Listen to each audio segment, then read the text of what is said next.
Hello guys, welcome back to the channel. ఈరోజు మనం review చేయబోతుంది వచ్చేసి the all new 2025 Tata Tiago EV long range variant. ఇది top of the line variant. ఇది మనకి 12 lakhs అరౌండ్ పడుతుంది. ఇది top of the line variant. దీనికి మనకి కంపెనీ క్లెయిమ్డ్ రేంజ్ వచ్చేసి 315 kilometers రేంజ్ కంపెనీ క్లెయిమ్డ్. అదే మన యూజర్ రివ్యూస్ గురించి చెప్పుకోవాలనుకుంటే 250 దాకా అయితే క్లెయిమ్ 250 kilometers అయితే వస్తుంది. 0 to 100 kilometers ఛార్జ్ చేసుకోవడానికి మన కంపెనీ ప్రొవైడ్ చేసే ఛార్జర్తో అయితే 8 hours టైం పడుతుంది. ఇది బెస్ట్ కార్ అని చెప్పుకోవచ్చు. ఈవీ సెగ్మెంట్లో ఫస్ట్ టైం ఈవీ సెగ్మెంట్లో కార్ కొనాలి అనుకునే వాళ్ళకి మనకి బడ్జెట్ ఫ్రెండ్లీలో దొరికే కార్స్ ఇది ఎంజీ కామెట్టే. ఎంజీ కామెట్ కన్నా కూడా ఇది మనకి చాలా బెస్ట్. ఎందుకంటే ప్రాక్టికల్గా ఆలోచించే వాళ్ళకి ఇది 4-seater కార్ కంఫర్టబుల్గా కూర్చోవచ్చు. వేరేస్ మన ఎంజీ కామెట్కి వెళ్తే ఆ కంఫర్ట్ అనేది కొద్దిగా తగ్గుతుంది. ఈ టోటల్ రివ్యూ మొత్తం చెప్పడం జరుగుతుంది. ఒకవేళ దీంట్లో మనకి ఇచ్చే ఫీచర్స్ ఏమేమి ఉన్నాయి, అలాగే మనకి లుక్స్ పరంగా ఎలా ఉంది ఏంటి అని చెప్పి మొత్తం చెప్తా. ఒకవేళ మనకి ఈ వీడియో మీకు ఇన్ఫర్మేటివ్గా అనిపిస్తే లైక్ చేసి షేర్ చేయడం మాత్రం మర్చిపోమాకండి. నేను మీ Vijay with vehicles. Thank you. First మనం చెప్పుకోబోయేది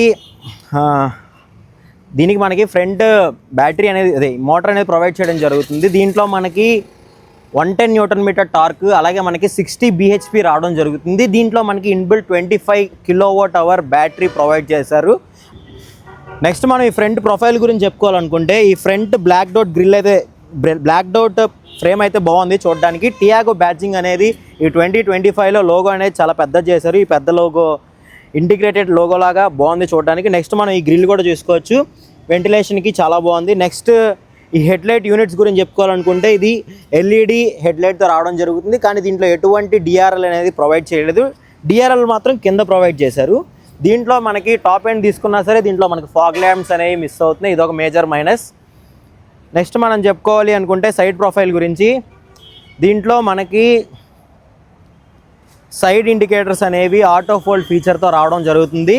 దీంట్లోనే మనకి సైడ్ లైట్స్ కూడా ఇంటిగ్రేట్ ఉన్నాయి. ఇది ఒక బెస్ట్ ఫీచర్ అని చెప్పుకోవచ్చు. నెక్స్ట్ మనం టైర్ ప్రొఫైల్స్ గురించి చెప్పుకోవాలనుకుంటే ఇది టాప్ ఎండ్ అయినా మనకి 14-inch వీల్తో రావడం జరుగుతుంది. ఎందుకంటే ఇది మనకి 14-inch రావడం బెనిఫిట్ ఏంటంటే మనకి రేంజ్ అనేది ఒకవేళ వీల్ సైజ్ పెరుగుతూ ఉంటే రేంజ్ అనేది ఆటోమేటిక్గా డిక్రీజ్ అయ్యిద్ది. అది మనకి రాకుండా ఉండాలని చెప్పి మనకి 14-inch వీలే ప్రొవైడ్ చేశారు. నెక్స్ట్ మనం చెప్పుకోవాలి డ్రైవర్ సైడ్ అనుకుంటే ఇక్కడ మనకి డ్రైవర్ సైడ్ రిక్వెస్ట్ సెన్సార్ కూడా ప్రొవైడ్ చేశారు. కీ అనేది పాకెట్లో ఉన్న ఆటోమేటిక్గా లాక్ అవ్వడం అన్లాక్ అవ్వడం జరుగుతుంది. నెక్స్ట్ మనం రేర్ ప్రొఫైల్ గురించి చెప్పుకోవాలనుకుంటే రేర్ అనేది మనకి ఎటువంటి ఎల్ఈడి లైట్స్ అనేవి ప్రొవైడ్ చేయలేదు, హాలోజన్ బల్బ్స్తోనే వస్తున్నాయి. ఇది కూడా ఎల్ఈడి ఇచ్చుంటే బాగుండేదేమో. కానీ నెక్స్ట్ మనం ఇంకో బెస్ట్ ఫీచర్ వచ్చేసి టియాగో ఈవీ బ్యాడ్జింగ్ అనేది బ్లాక్అవుట్ చేశారు. ఇదొక బెస్ట్ ఫీచర్.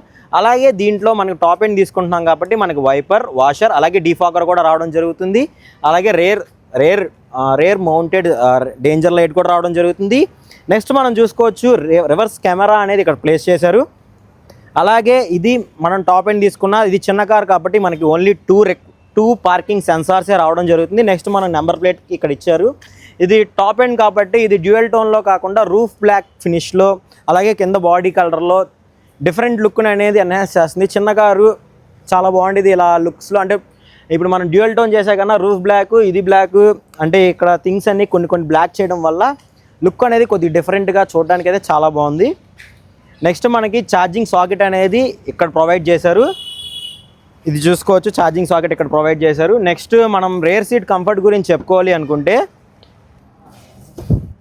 రేర్ డోర్స్ కూడా బాగా ప్లెంటీగా వైడ్గానే ఓపెన్ అవుతున్నాయి. రేర్ సీట్ కంఫర్ట్ గురించి చెప్పుకోవాలనుకుంటే డీసెంట్ నీ రూమ్ ఉంది. అలాగే థై సపోర్ట్ అనేది కొద్దిగా తగ్గుతుంది. అంత పెద్దగా తగ్గిందని చెప్పను కానీ కొద్దిగా అయితే తగ్గింది థై సపోర్ట్, మీరు చూసుకోవచ్చు. నెక్స్ట్ హెడ్ రూమ్ గురించి చెప్పుకోవాలనుకుంటే plenty amount of head room అయితే ఇవ్వడం జరుగుతుంది. రేర్లో మనకి ఎటువంటి ఆమ్రెస్ట్ ప్రొవైడ్ చేయట్లేదు. ఆమ్రెస్ట్ ప్రొవైడ్ చేస్తుంటే కొద్దిగా బాగుండేది. అలాగే మనం టాప్ ఎండ్ తీసుకుంటున్నా సరే మనకి ఫిక్స్డ్ హెడ్ రెస్ట్ రావడం జరుగుతుంది వెనక. అదే మనకు whereas adjustable head rest fronts ఇచ్చినట్టు అలా కూడా ఇచ్చుంటే చాలా బాగుండేది. అలాగే మనకి రేర్లో గ్రాబ్ హ్యాండిల్స్ అనేవి 2 ప్రొవైడ్ చేశారు. అలాగే సెంటర్ క్యాబిన్ లైట్ అనేది ఇక్కడ ప్రొవైడ్ చేశారు. ఇదొక బెస్ట్ ఫీచర్ అనుకోవచ్చు. నెక్స్ట్ మనం చెప్పుకోవాలి అనుకుంటే ఇక్కడ ఎటువంటి క్వశ్చన్ లేదు. రేర్ కూర్చుండే వాళ్ళకి ఇక్కడ క్వశ్చన్ ఇచ్చుంటే బాగుండేది, ఈ క్వశ్చన్ మిస్ అయింది. అలాగే మనకి ఇక్కడ చూసుకోవచ్చు చిన్నగా ట్విట్టర్ స్పీకర్ ప్రొవైడ్ చేశారు.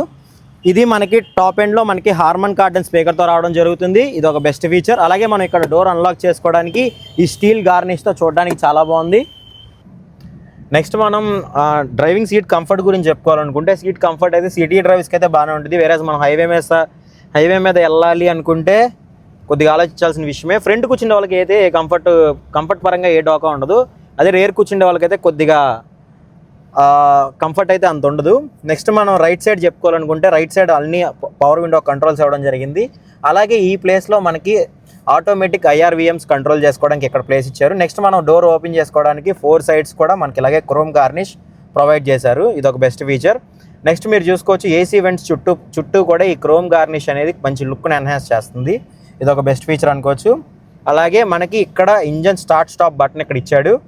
అలాగే మనం స్టీరింగ్ గురించి చెప్పుకోవాలనుకుంటే ఇది ఓన్లీ టిల్ట్ మాత్రమే అవుతుంది. మంచి రీచ్ అయితే రావట్లేదు. అది కూడా ఇచ్చుంటే బాగుండేది. కానీ వేరేస్ మనం చిన్న కారే కాబట్టి ఆబ్వియస్లీ దగ్గర కూర్చుంటాం, విజిబిలిటీ కూడా బాగానే ఉండిద్ది కాబట్టి థింగ్ ఆపేసినట్టున్నాడు. ఇది the all new 2025 steering wheel మనం చూసుకోవచ్చు. నెక్సాన్ నుంచి మొదలుపెట్టిన దాని తర్వాత నుంచి ప్రతి దాంట్లో పంచ్లో కూడా ఇదే స్టీరింగ్ వీల్ రావడం జరిగింది. దాని తర్వాత ఇప్పుడు టియాగోలో కూడా ఇదే స్టీరింగ్ వీల్ రావడం జరుగుతుంది. దీంట్లో మనకి సేమ్ దాంట్లో ఉన్నట్టే మనకి లెఫ్ట్ సైడ్ మొత్తం ఆడియో కంట్రోల్స్, వాల్యూమ్ కంట్రోల్స్, అలాగే మొబైల్ కంట్రోల్స్ అన్నీ, బ్లూటూత్ కంట్రోల్స్ అన్నీ కూడా మనకి ఓన్లీ లెఫ్ట్ సైడ్ రావడం జరుగుతుంది. అదే మనం వేరే రైట్ సైడ్ చూసుకోవాలనుకుంటే క్రూజ్ కంట్రోల్ ఫీచర్స్ అనేవి రావడం జరుగుతుంది. ఇది మనకి తెలిసిందే కదా, ఇది ఆబ్వియస్లీ ఇండియన్ మ్యానుఫ్యాక్చరింగ్ కంపెనీ. దీంట్లో మనకి లెఫ్ట్ సైడ్ మొత్తం వైపర్ కంట్రోల్స్ రావడం జరుగుతుంది, రైట్ సైడ్ మొత్తం హెడ్ లైట్ కంట్రోల్స్ రావడం జరుగుతుంది. అలాగే సైడ్ లైట్స్ కూడా మనకి రైట్ సైడే రావడం జరుగుతుంది. నెక్స్ట్ మనం చెప్పుకోవాలనుకుంటే దీంట్లో మనకి ఇది ది ఆల్ న్యూ 2025 టియాగో. ఇవి చూసుకోవచ్చు పియానో బ్లాక్ ఫినిష్తో చూడడానికైతే ఈ లుక్కే చాలా ఎన్హాన్స్ ప్రీమియంగా కనిపిస్తుంది. నెక్స్ట్ మనం చెప్పుకోవాలనుకుంటే ఈ ఇన్ఫోటైన్మెంట్ స్క్రీన్ అనేది హార్మన్ కార్డన్ స్పీకర్స్తో పాటు రావడం జరుగుతుంది. ఇది ఒక బెస్ట్ ఫీచర్ అనుకోవచ్చు. ఈ టచ్ రెస్పాన్స్ కూడా చూడడానికి అయితే ఇంతకు ముందులా ల్యాగ్ అయితే లేదు, ఎక్కడికక్కడ చూడడానికి చాలా బాగుంది. నెక్స్ట్ నేను రివర్స్ కెమెరా ఎలా ఉంది ఏంటి అని చెప్పి చూద్దాం. చూడండి, డైనమిక్ గ్రిడ్ లైన్స్తో పాటు రావడం జరుగుతుంది, చూసుకోవచ్చు. ఇది ఒక బెస్ట్ ఫీచర్ అనుకోవచ్చు. ఓన్లీ మనకి రివర్స్లో 2 పార్కింగ్ సెన్సర్స్ ప్రొవైడ్ చేసిన కెమెరా క్వాలిటీ మాత్రం చాలా బాగుంది, చూసుకోవచ్చు. మనం కావాలంటే ఫుల్ స్క్రీన్ పెట్టుకోవచ్చు, జూమ్ చేసుకోవచ్చు. పార్కింగ్ సౌండ్ మనం పెంచుకోవాలన్నా తగ్గించుకోవాలన్నా బీప్ సౌండ్ చాలా ఫీచర్స్ ఇచ్చారు దీంట్లో. ఇదొక బెస్ట్ ఫీచర్ అనుకోవచ్చు. నెక్స్ట్ ఇంకా మ్యూజిక్ గురించి అయితే చెప్పవసరం లేదు, ఆబ్వియస్లీ హార్మన్ కార్డన్ ప్రొవైడ్ చేస్తారు కాబట్టి ఇందులో మ్యూజిక్ అనేది చాలా బాగుండిద్ది. దీంట్లో మనకి రీజనరేటివ్ బ్రేకింగ్ అని చెప్పి రావడం జరుగుతుంది. అది మనం 3 లెవెల్స్లో పెట్టుకుంటే మనం ఎప్పుడైతే బ్రేక్స్ అప్లై చేస్తూ ఉంటామో ఆ బ్రేక్స్ అప్లై చేసిన పవర్లో ఇది ఆటోమేటిక్గా బ్రేక్స్ ద్వారా కొంత ఎనర్జీ అనేది బిల్డ్ చేసుకుంటూ ఉండిద్ది. నెక్స్ట్ మనం చెప్పుకోవాలి అనుకుంటే దీంట్లో మనకి ఆటోమేటిక్ ఏసీ రావడం జరుగుతుంది. అలాగే మనం రేర్ వైపర్ డిఫాగర్ని కూడా ఇక్కడ అడ్జస్ట్ చేసుకోవచ్చు. అలాగే మనం ఏసీ మోషన్ కూడా మార్చుకోవడానికి ఇక్కడ బటన్స్ ఇచ్చాడు.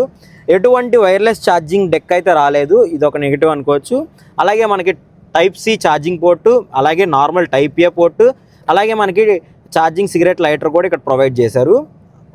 నెక్స్ట్ మనం చెప్పుకోవాలనుకుంటే ఇది ఏవీ కాబట్టి దీంట్లో మనకి ఎటువంటి మాన్యువల్ ట్రాన్స్మిషన్ ఉండదు, ఆటోమేటిక్కే కాబట్టి దీంట్లో మనకి drive, neutral, reverse, sport 4 modes ఉంటాయి.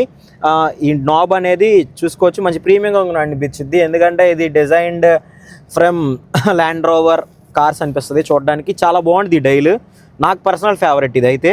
నెక్స్ట్ మనం చెప్పుకోవచ్చు ఇది టాప్ ఎండ్ తీసుకున్న దీంట్లో మనకి ఆమ్రెస్ట్స్ ప్రొవైడ్ చేయట్లేదు, కొద్దిగా ఆమ్రెస్ట్ని ప్రొవైడ్ చేసి ఉంటే చాలా బాగుండేదేమో. ఎందుకంటే నా పర్సనల్ ఫేవరెట్, ఎందుకంటే నేను ఎప్పుడు డ్రైవ్ చేసినా నాకు ఇక్కడ ఆమ్రెస్ట్ పెట్టుకోవడం అలవాటు, అది లేదు. నెక్స్ట్ మనకి 2 కప్ హోల్డర్స్ రావడం జరుగుతుంది. అలాగే మనకి ఇక్కడ చిన్న ఛార్జింగ్ సాకెట్ కూడా ఇక్కడ ప్రొవైడ్ చేశారు, 12 watt power charging socket. Next మనం ఈ కీ గురించి చెప్పుకోవాలనుకుంటే ఈ కీలో లాక్, అన్లాక్, అలాగే మనకి హెడ్ లైట్, బూట్ ఓపెన్కి బటన్స్ ఇవ్వడం జరుగుతుంది.